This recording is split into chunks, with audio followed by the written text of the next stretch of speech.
नमस्कार, न्यूज 18 राजस्थान पर आप सभी का स्वागत है। मैं हूं आपके साथ हेमंत कुमार और चलिए खबरों की शुरुआत इस वक्त की बड़ी खबर के साथ। सीएम अशोक गहलोत राजस्थान की बिजली घरों के लिए कोयले की आपूर्ति के संबंध में आज रायपुर में छत्तीसगढ़ के मुख्यमंत्री भूपेश बघेल से मुलाकात करेंगे। गौरतलब है कि राजस्थान में थर्मल बिजली के उत्पादन के लिए जरूरी कोयले के लिए मुख्यतया छत्तीसगढ़ पर राजस्थान निर्भर है। भारत सरकार ने राजस्थान को 2015 में 4,340 मेगावाट बिजली उत्पादन की इकाइयों के लिए छत्तीसगढ़ के पारसा ईस्ट कांटा बासन में 15 एमटीपीए और पारसा में 5 एमटीपीए क्षमता के कॉल ब्लॉक आवंटित किए थे, जिनमें से पारसा ईस्ट कांटा बासन कॉल ब्लॉक के प्रथम चरण में खनन होने से इस महीने का खनन पूरा हो चुका है और यहां से राजस्थान को कोयले की आपूर्ति अब नहीं हो पाएगी। इससे बिजली संकट पैदा हो सकता है। केंद्रीय वन, पर्यावरण और जलवायु परिवर्तन मंत्रालय तथा कोयला मंत्रालय की ओर से पारसा कोल ब्लॉक से राजस्थान को कोयले की आपूर्ति के लिए आवश्यक स्वीकृतियां दे दी गई हैं, लेकिन अब दूसरे चरण में वन विभाग से संबंधित स्वीकृति छत्तीसगढ़ सरकार को देनी है, जो छत्तीसगढ़ सरकार के समक्ष विचाराधीन है।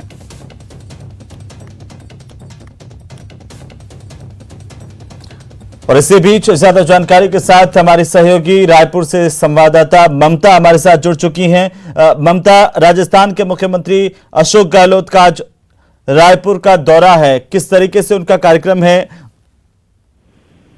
बिल्कुल, देखिए 10 मिनट में अशोक गहलोत यहाँ पर रायपुर एयरपोर्ट पहुंचने वाले हैं और यहाँ से फिर मुख्यमंत्री निवास में उनकी बैठक होगी। मुख्यमंत्री भूपेश बघेल के साथ ही ऊर्जा विभाग के जो अधिकारी हैं वो यहाँ पर मौजूद रहेंगे। दोनों ही राज्यों के बीच में कोयला संकट को लेकर खासतौर पे चर्चा होगी और ऊर्जा विभाग के अधिकारी मौजूद रहेंगे।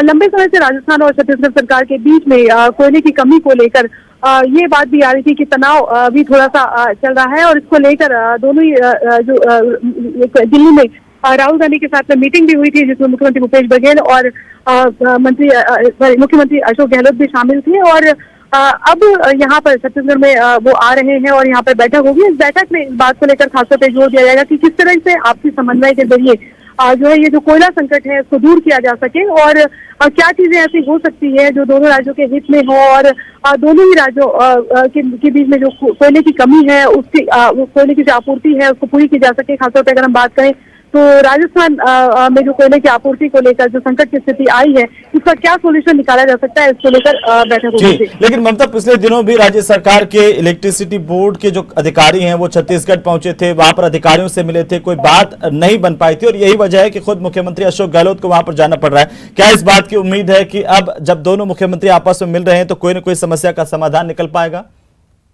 बिल्कुल, देखिए लंबे समय से तनाव की स्थिति जैसी भी बात कही जा रही थी और राजस्थान सरकार की तरफ से चिट्ठी भी लिखी गई थी सोनिया गांधी को, जैसे मुख्यमंत्री भूपेश बघेल भी लगातार बात कर रहे थे और चूंकि अब दोनों ही मुख्यमंत्री साथ में बैठेंगे इसके तो जाहिर तौर पर पिछले दिनों ये भी कहा जब दिल्ली गए थे दोनों ही मुख्यमंत्री तो बैठक भी हुई थी, राहुल गांधी के साथ भी बैठक हुई थी। तो अभी चूंकि सीधे आमने सामने दोनों मुख्यमंत्री बैठेंगे और ऊर्जा विभाग के अधिकारी भी मौजूद रहेंगे, तो ऐसे में जाहिर तौर पे एक उम्मीद जताई जा रही है कि जो भी सॉल्यूशन है वो निकाला जा सकता है आपसी समन्वय के जरिए, किस तरीके से कोयला संकट से निपटा जाए और क्या जो है क्योंकि यहाँ के भी ऊर्जा विभाग के अधिकारी मौजूद रहेंगे और राजस्थान से भी जो अधिकारियों के प्रतिनिधि अधिकारियों के रहने की बात कही जा रही है। तो दोनों ही पक्षों से किस तरह से बात होती है ये देखने वाली बात होगी। लेकिन ये जरूर है कि इस बैठक के जरिए ये कहा जा रहा है कि आपसी समन्वय के जरिए कैसे इस संकट से निपटा जाए इस पर चर्चा होगी। तो कहीं ना कहीं जब दो मुख्यमंत्री बैठेंगे तो जाहिर तौर पर जो एक सकारात्मक जो है नतीजे निकलने की उम्मीद की जा रही है जी। लेकिन ममता, लंबे समय से कई तरह की चर्चाएं, कई तरह के कयास और ये भी कहा जा रहा है कि छत्तीसगढ़ के जो मुख्यमंत्री हैं उनकी वजह से ये पूरा मसला अटका हुआ है। स्वीकृतियां जो वन विभाग से मिलनी है वो नहीं मिल पाई है। इससे पहले अगर केंद्र सरकार की हम बात करें तो केंद्र सरकार की तरफ से जो स्वीकृतियां होनी थी वो हो चुकी हैं। अब सारा का सारा दारोमदार छत्तीसगढ़ सरकार पर है। ऐसे में कुछ छत्तीसगढ़ सरकार का पक्ष भी इस पूरे मामले को लेकर के आया है। देखिए अगर हम बात करें तो राजस्थान में भी कांग्रेस की सरकार है, छत्तीसगढ़ में भी कांग्रेस की सरकार है और जाहिर तौर पर दोनों मुख्यमंत्रियों के बीच में अगर हम बात करें तो समन्वय की स्थिति भी है। ये कहा जा रहा था कि एनवायरमेंट क्लियरेंस नहीं हुआ है, लेकिन दोनों ही बात करें तो लगातार दोनों ही राज्य सरकारों के बीच में आपसी बातचीत हो रही है और इसी को लेकर अगर बात करें तो पिछले दिनों सोनिया गांधी को जो है अशोक गहलोत ने 2 बार चिट्ठी भी लिखी और उसके बाद मुख्यमंत्री भूपेश बघेल बिल्कुल ममता, चलिए बहुत बहुत शुक्रिया तमाम जानकारी के लिए। लगातार अपडेट हम आपसे लेते रहेंगे। तो छत्तीसगढ़ के दौरे पर है मुख्यमंत्री अशोक गहलोत। वहीं आज दोपहर को 3 बजे सदन की कार्यवाही शुरू होगी। इस वक्त की बड़ी खबर हम आपको बता दें, विधानसभा में आज प्राइवेट मेंबर बिल डे है और विधानसभा में 5 गैर सरकारी संकल्प रखे जाएंगे। 5 संकल्प बीजेपी के विधायक रखेंगे। ये बड़ी जानकारी आपको बता दें कि इससे पहले लॉटरी के जरिए इन 5 संकल्पों का चयन किया गया। आज विधानसभा में 5 संकल्प रखे जाने हैं, जिनमें 5 विधायक भारतीय जनता पार्टी के ही हैं, जिनमें अशोक लाहोटी, राजेंद्र राठौड़, बिहारी लाल बिश्नोई, अविनाश गहलोत और अनीता बघेल के संकल्प हैं। दोपहर 3 बजे से सदन की कार्यवाही शुरू होगी और इसके बाद आज 5 गैर सरकारी संकल्प रखे जाने हैं। कुल मिलाकर के आज प्राइवेट मेंबर बिल डे है और इस दौरान आज ये प्राइवेट बिल रखे जाने जिन पर चर्चा होगी और चर्चा के बाद आज ही इनके ऊपर निर्णय भी किया जाएगा। गैर सरकारी कार्य दिवस में पहला संकल्प अशोक लाहोटी का होगा। प्रत्येक व्यक्ति को स्वच्छता के संबंध में जागरूक करने और पाठ्यक्रम में शामिल करने का यह संकल्प है। दूसरा संकल्प होगा राजेंद्र राठौड़ का, सतही जल और भूजल के संरक्षण के लिए प्रभावी कदम से जुड़ा हुआ यह संकल्प है। तीसरा संकल्प बिहारी लाल बिश्नोई का, राजस्थानी भाषा से जुड़ा हुआ है। राजस्थानी भाषा को प्रवेश में द्वितीय राजभाषा का दर्जा देने की पैरवी करेंगे। अविनाश गहलोत का संकल्प जनसंख्या विस्फोट से जुड़ा हुआ है। और आखिरकार प्राइवेट मेंबर बिल डे है क्या, इसके लिए प्रत्येक सत्र में एक दिन तय होता है और माह के हर दूसरे शुक्रवार को ये प्राइवेट मेंबर बिल पेश किया जाता है। तो आज शुक्रवार का दिन है और इस बिल पर चर्चा भी उसी दिन करनी होती है। आज ही इस बिल पर चर्चा होगी, जो आज सदन के पटल पर रखे जाएंगे बिल। फिलहाल एक सत्र में किसी एक शुक्रवार को ही प्राइवेट मेंबर बिल डे माना जा रहा है और चूंकि सदन में किसी भी दिन इसे पेश नहीं किया जा सकता है, प्राइवेट मेंबर बिल डे को इसके लिए नियत स्थान तय किया गया है। तो चलिए आगे बढ़ेंगे और इसी बीच बड़ी खबर हम आपको बता दें, राजधानी जयपुर से खबर है, जहां पर 19 लाख का सोना बरामद किया गया है। जयपुर एयरपोर्ट पर कस्टम विभाग ने बड़ी कार्रवाई की है। 19 लाख रुपए की तस्करी का सोना कस्टम ने बरामद किया है। दुबई से लाया जा रहा था ये सोना तस्करी का, जिसे कस्टम विभाग ने पकड़ा है। तस्वीरें आपकी टीवी स्क्रीन पर किस तरीके से जूते के निचले हिस्सों में इसे लिक्विड फॉर्म में रखा गया था, जिसको आखिरकार कस्टम ने पकड़ा है। जूतों में छिपाया गया था ये सोना, लिक्विड फॉर्म में जूतों में भरा गया था। कस्टम विभाग की ओर से आरोपी को गिरफ्तार किया गया, जिससे पूछताछ की जा रही है। सोना लेने वाले और देने वाले को भी कस्टम विभाग के अधिकारियों ने दबोच लिया। कस्टम अधिकारी आरोपी यात्रियों से पूछताछ कर रहे हैं। ये जानने की भी कोशिश कर रहे हैं कि आखिरकार इस तस्करी के मामले में कौन कौन लिप्त हो सकते हैं। 2 लोगों की गिरफ्तारी यहां पर की गई है, हिरासत में लिया गया और उसके बाद उनसे पूछताछ की जा रही है। लगातार इस तरह के मामले जयपुर एयरपोर्ट पर पिछले कई दिनों से पकड़े जा रहे हैं और ऐसे में कस्टम विभाग ज्यादा सतर्क है। वहीं पोखरण में न्यूज 18 की खबर का असर हुआ है। आपको बता दें कि टंकी पर चढ़कर के लगातार प्रदर्शन कर रहे युवाओं से प्रशासन ने बात की है। टंकी पर हक की लड़ाई का ये पूरा मामला, जिसे न्यूज 18 पर दिखाया गया प्रमुखता के साथ, और न्यूज 18 पर खबर दिखाने के बाद प्रशासन एक्शन में आया है। प्रशासन ने सभी युवाओं को टंकी से अब उतार दिया है। अतिक्रमण हटाने का भरोसा दिया गया है। राजमथाई ग्राम पंचायत क्षेत्र में अतिक्रमण हो रहे हैं। गोचर भूमि पर खासतौर पर हो रहे अतिक्रमण को लेकर के युवा और आम ग्रामीण नाराज हैं और वे लगातार इन्हें हटाने की मांग कर रहे हैं। अब आखिरकार उम्मीद बढ़ी है इन लोगों की, क्योंकि प्रशासन ने न्यूज 18 पर खबर दिखाए जाने के बाद इस बात का आश्वासन दिया है कि इस मामले में जल्द से जल्द कार्रवाई की जाएगी।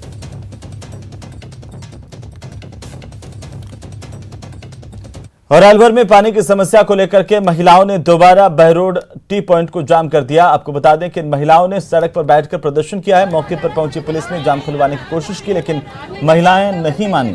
आपको बता दें कि बुद्ध विहार वार्ड संख्या 1 में पिछले 15 दिनों से पानी की समस्या है। इसके चलते लोगों को काफी परेशानी का सामना करना पड़ रहा है। इन महिलाओं का यह आरोप है कि जलदाय विभाग के अधिकारियों के आश्वासन देने के बावजूद भी पानी की समस्या जस की तस बनी हुई है। उनकी सुनवाई करने वाला कोई नहीं है।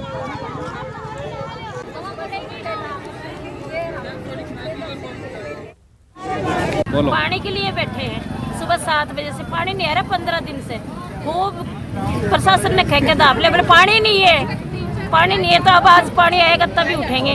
सुबह से बैठे हैं, चाहे शाम हो जाओ चाहे कल हो जाओ, यही बैठेंगे। अब 1 महीना हो गया पानी आए, पता टैंकर भी गिराए तो खातर गिराए। पानी की समस्या हल करवाओ हमारी। हाँ हाँ। नहीं होगी तो ऐसे ही भूख हड़ताल करते बैठेंगे। पानी क्यों नहीं आ रहा है तो? हमको क्या पता। पार्षद वगैरह से बात हुई आपकी? पार्षद से हुई है, पार्षद यही है? पार्षद भी यही है।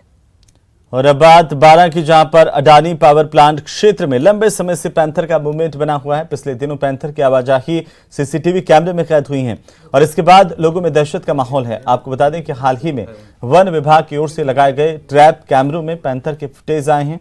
पैंथर को पकड़ने के लिए वन विभाग ने रेस्क्यू को बढ़ा दिया है। पैंथर को पकड़ने के लिए लगातार कोशिशें जारी हैं।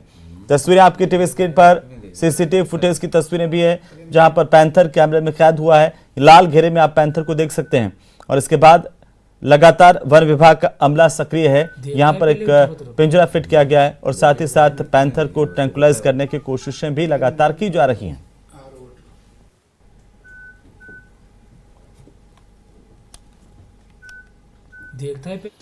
चलिए आगे बढ़ेंगे। वडोदरा के सरहदी जिले श्रीगंगानगर के सूरतगढ़ में लूप मशीन के जरिए हेलीकॉप्टर की ओर से भूमिगत जल का सर्वे किया जा रहा है। हैदराबाद से पहुंची वैज्ञानिकों की टीम की ओर से यह सर्वे का काम हो रहा है, जिससे भूमिगत जल की उपलब्ध मात्रा और अन्य संबंधित डाटा इकट्ठा किए जा रहे हैं।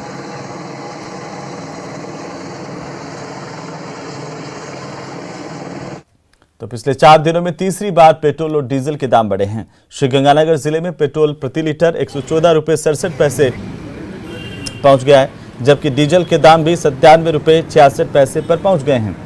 श्रीगंगानगर में उपभोक्ताओं के साथ साथ पेट्रोल पंप डीलर्स भी लगातार बढ़ रही तेल की कीमतों से परेशान हैं और उन्होंने सरकार से मांग की है कि बढ़ रही तेल की कीमतों पर अंकुश लगाया जाए। वहीं पड़ोसी राज्य पंजाब में 12 रुपये से लेकर के 17 रुपये प्रति लीटर तक तेल सस्ता मिलने की वजह से श्रीगंगानगर जिले के पेट्रोल पंपों पर तेल की बिक्री ना के बराबर हो गई है। लिहाजा पेट्रोल पंप डीलर्स काफी परेशान हैं।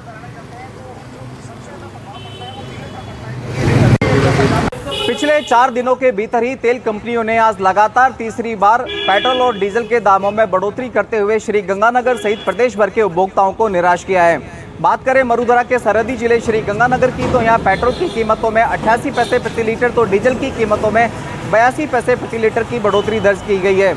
आज के यदि हम आपको भाव बताएं तो देखिए, आज के भाव श्रीगंगानगर जिले में है जो लगभग 114 रुपये 71 पैसे प्रति लीटर है, तो डीजल के भाव भी 97 रुपये 70 पैसे प्रति लीटर है। निश्चित तौर पर श्रीगंगानगर सहित प्रदेश भर में जिस तरह से डीजल और पेट्रोल की रेटों में बढ़ोतरी हो रही है, उससे उपभोक्ता खासे परेशान नजर आ रहे हैं। ये श्रीगंगानगर जिला मुख्यालय का एक पेट्रोल पंप है जहां पर उपभोक्ता ना के बराबर है, क्योंकि महज 5 किलोमीटर की दूरी पर ही यहाँ पंजाब की सीमा स्टार्ट हो जाती है, जहाँ पर पेट्रोल और डीजल की कीमतें लगभग 10 से 15 रुपये प्रति लीटर तक सस्ती है। कुछ उपभोक्ताओं से भी बात करने का प्रयास करते हैं। आज जैसे रेट बढ़ी है तो लगातार रेट बढ़ रही है, कैसा लगता है आपको? महंगाई बहुत है पेट्रोल। हाँ जी, बहुत महंगा हो गया।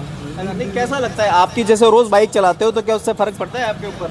हाँ जी, फर्क पड़ता है। फर्क पड़ता है, बिल्कुल। उपभोक्ता काफी परेशान होते हैं। उपभोक्ताओं के साथ साथ सबसे ज्यादा परेशानी होती है यहाँ के पेट्रोल पंप डीलर्स को, खासतौर से श्रीगंगानगर जिले के पेट्रोल पंप डीलर्स को, क्योंकि एक तो रेट ज्यादा बढ़ रही है और उसके बाद में जो पड़ोसी राज्य पंजाब है वहाँ पर पेट्रोल और डीजल 12 से 17 रुपये प्रति लीटर तक सस्ता है, जिससे यहाँ पर जो बिक्री है वो लगभग ना के बराबर रह गई है और पेट्रोल और डीजल की तस्करी भी धड़ल्ले से की जाती है। हमारे साथ एक पेट्रोल पंप डीलर है मील साहब, हम उन्हीं से जानते हैं। मील साहब, चूँकि लगातार पेट्रोल और डीजल की कीमतों में इजाफा हो रहा है, पड़ोसी राज्य पंजाब में पेट्रोल और डीजल काफ़ी सस्ता मिल रहा है, क्या प्रभाव पड़ता है आपके डीलर होने के नाते? यहाँ के पेट्रोल पंपों को तो पेट्रोल पंप कहना ही गलत है। ये तो नाम के पेट्रोल पंप रह गए, बिक्री 0% हो गई है। 0%। पूरे दिन में हमारे पेट्रोल पंप पे 95% से अब वो भुगता 50 रुपये 60 रुपये 70 पैसे का यूजफुल जो पेट्रोल वो डलवाते हैं, बाकी सब पंजाब से परचेज की जा रही है। 1 लीटर 2 लीटर 10 लीटर के जो भी जैरिकन वगैरह भर के पूरे धड़ल्ले से। फिर से आपका स्वागत है। अगली खबर का रुख करेंगे। सरहदी बाड़मेर जिले में 10 साल बाद शुरू हुए थार महोत्सव कार्यक्रम को लेकर के आज रेडाना के रण में घुड़दौड़ प्रतियोगिता का आयोजन किया गया। इस दौड़ में बाड़मेर जिले समेत आसपास के जिले और गुजरात से भी घुड़सवार अपने घोड़ों को लेकर के रेडाना के रण में पहुंचे। इस दौड़ प्रतियोगिता में 20 से ज्यादा घुड़सवारों ने अपने घोड़ों के साथ हिस्सा लिया। करीब 3 किलोमीटर लंबी आयोजित की गई दौड़ में चितलवाना के रावत मोहन सिंह का घोड़ा पहले स्थान पर रहा, दूसरे स्थान पर भी उनका ही घोड़ा रहा और घुड़दौड़ प्रतियोगिता को देखने के लिए बड़ी संख्या में लोग यहां पर पहुंचे। तूफान ने इसमें बाजी मारी है, तूफान सबसे आगे रहा। तूफान इसका नाम है और शीतलमणि राव साहब का घोड़ा है। दोनों राव साहब के, ये फर्स्ट पे रहा है, ये सेकंड पे रहा है। मैं सब 15 साल का था तब से। घोड़े कम से कम अभी 20 घोड़े साथ में थे। और पहले गुजरात राजस्थान में रेस थी, अपने जालोर में थी, वहाँ पे फर्स्ट आया घोड़ा डबाल में। उसके बाद जसरा गुजरात में दूसरे फर्स्ट आया, उसके बाद जोधपुर में फर्स्ट आया, अब यहाँ भी फर्स्ट आया। थार महोत्सव का रंगारंग आगाज हो चुका है बाइक राइडर्स के साथ में। केराडू हेरिटेज के बाद अब हम पहुंच चुके हैं रेडाना के रण में, और यहाँ पर बादल के साथ में आज मैं अभी बैठा हूँ। और इस घुड़दौड़ के अंदर कई घुड़सवार यहाँ पर पहुंच चुके हैं, अपनी तैयारियों के साथ में पहुंच चुके हैं, और लोगों ने खासा उत्साह देखने को मिल रहा है ताकि इसमें भाग ले सके। और उसके साथ ही साथ यहाँ की जो नज़ारे हैं, यहाँ की जो परंपरा है, यहाँ की जो रीति रिवाज है, उससे आम जन रूबरू हो सके। आप देख सकते हैं किस तरीके से यहाँ पर लोगों के अंदर उत्साह है और कितने यहाँ पर घुड़सवार यहाँ पर पहुंच चुके हैं। देखिए कितने लोग यहाँ पर पहुंचे हैं, और इसमें से जो अभी तक के चीजें निकल के सामने आई है, उसमें से कुछ घोड़ों में जो ये बादल में है, जिसके ऊपर बैठा हूँ और आपके सामने बातचीत कर रहा हूँ, इस बादल का नंबर लगने की पूरी संभावना है। कैमरामैन मनमोहन के साथ प्रेमदान देथा, रेडाना रण, न्यूज़ 18 बाड़मेर। और अब बात शीतलाष्टमी की। आज शीतलाष्टमी है और इस मौके पर महिलाएं व्रत रखती हैं और परिवार की लंबी उम्र के लिए पूजा अर्चना करती हैं। इस दौरान शीतला माता को ठंडे पकवानों का भोग लगाया जाता है। आपकी टीवी स्क्रीन पर अलग अलग तस्वीरें हैं शीतलाष्टमी से जुड़ी हुई। कुल 6 तस्वीरें आप देख पा रहे हैं। ये तस्वीरें कोटपुतली, चाकसू, जोधपुर, बीकानेर, कोटा और करौली की हैं। माता के मंदिरों में श्रद्धालुओं की भारी भीड़ देखने को मिल रही है। तो होली के 8 दिन बाद शीतला अष्टमी पर मां शीतला की पूजा अर्चना की जाती है। जयपुर में शीतला अष्टमी आज मनाई जा रही है। आध्यात्मिक महत्व के मुताबिक इस त्योहार के पीछे वैज्ञानिक आधार भी है। यह खास रिपोर्ट देखिए।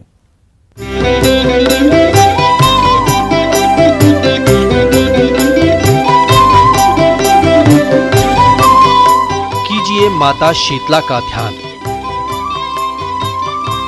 हर रोग व्याधि से पाएंगे पार। चैत्र मास के कृष्ण पक्ष की अष्टमी तिथि को शीतला अष्टमी का त्योहार मनाया जाता है। शीतला अष्टमी को बासोड़ा के नाम से भी जानते हैं। शीतला अष्टमी होली के 8 दिन बाद मनाई जाती है। मान्यता है कि शीतला माता का पूजन करने से चेचक, खसरा, बड़ी माता, छोटी माता जैसी कई बीमारियां नहीं होती हैं, और अगर हो भी जाएं तो उनसे जल्द छुटकारा मिल जाता है। शीतला अष्टमी के त्योहार का राजस्थान में खासा महत्व है। इस दिन शीतला माता की पूजा की जाती है। इस दिन माँ शीतला को बासी भोजन का भोग लगाया जाता है। माँ को भोग लगाने के बाद लोग भी बासी भोजन ही खाते हैं। इस दिन घर पर चूल्हा नहीं जलता है और ठंडा खाना ही खाया जाता है। सप्तमी की रात में ही भोग के लिए हलवा और पूड़ी तैयार कर लिया जाता है। अष्टमी के दिन ये प्रसाद के रूप में अर्पित किया जाता है। माँ शीतला का वर्णन स्कंद पुराण में मिलता है। माँ शीतला को चेचक, खसरा जैसे रोगों से बचाने वाली देवी माना जाता है। बच्चों को रोग मुक्त बनाने के लिए ये व्रत और पूजा उनकी माँ करती हैं। शीतलाष्टमी इसीलिए मनाई जाती है कि शीतलाष्टमी के दिन जो ठंडा भोजन है, चिकना भोजन है, वो करें। उसके बाद में ग्रीष्म ऋतु जब आ जाती है तो पतली छाछ है, दही है, जूस है, इन सब का सेवन करना चाहिए ताकि बैक्टीरिया जन्य जो डिजीज़ है उनसे बचा जाए, और जो ब्लड में जो इन्फेक्शन होता है उससे भी बचा जाए। तो हल्का भोजन, शीतल पेय ये सब लिए जाएं, और आज के बाद में जो बासी भोजन है वो नहीं किया जाए। और जो ये शीतला माता है, देवी शक्ति है, तो बच्चों में जो ये डिजीज स्किन जन्य होती है तो उन सब का भी निवारण हो जाए। शीतला अष्टमी से एक दिन पहले जयपुर के घरों में रांधा पुआ मनाया जाता है। शीतला सप्तमी के दिन हम पारंपरिक खाना यानी केर सांगरी, बाजरे की रोटी, राबड़ी बनाते हैं। यह खाना शीतला अष्टमी के दिन खाया जाता है। यह त्योहार मौसम के परिवर्तन को ध्यान में रखते हुए मनाते हैं ताकि गर्मी के शुरुआती दिनों में हमारी पाचन क्रिया उस अकॉर्डिंग ढल जाए। चलिए अब आपको बताते हैं कि शीतला अष्टमी पर पूजन कैसे किया जाता है। सुबह स्वच्छ और शीतल जल से स्नान करें।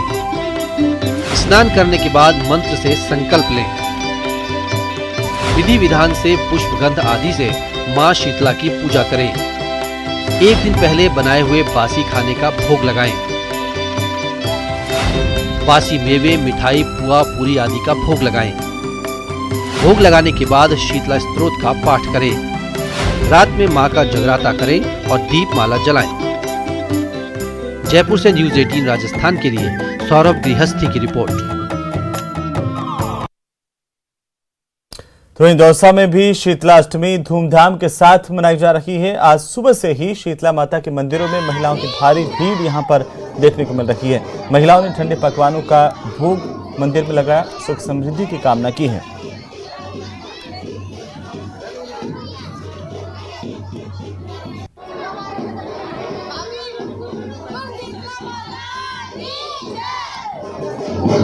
अष्टमी से एक दिन पहले हम है ना खाना बनाते हैं, फिर उसके बाद में नेक्स्ट डे है ना जो शीतलाष्टमी पूजने के लिए है ना जो मंदिर में आते हैं, इससे ऐसे और माता जी के सारा जो खाना बनाते हैं वो चढ़ाते हैं। इससे ये है कि ऐसे बोलते हैं कि इस दिन ठंडा खाया जाता है और ऐसे बोलते हैं कि ये पूजन कर हाँ ठंडे से पूजा जाता है और इससे बोलते हैं कि है ना जो माता जी नहीं निकलती है। एक दिन पहले हम ठंडा बनाते हैं, ठंडा बनाने के बाद में दूसरे दिन हम शीतला माता को पूजने के लिए मंदिर में आते हैं और सारा परिवार उस दिन ठंडा ही खाता है। ऐसी मान्यता है कि अगर हम ठंडा खाएंगे तो हमारे परिवार में बच्चों के किसी के माता नहीं निकलेगी और हमारी श्रद्धा है, इसलिए हम इसको पूजते हैं। तो चलिए इसी के साथ ही इस बुलेटिन में फिलहाल इतना ही। आप देखते रहिए न्यूज़ 18 राजस्थान। नमस्कार।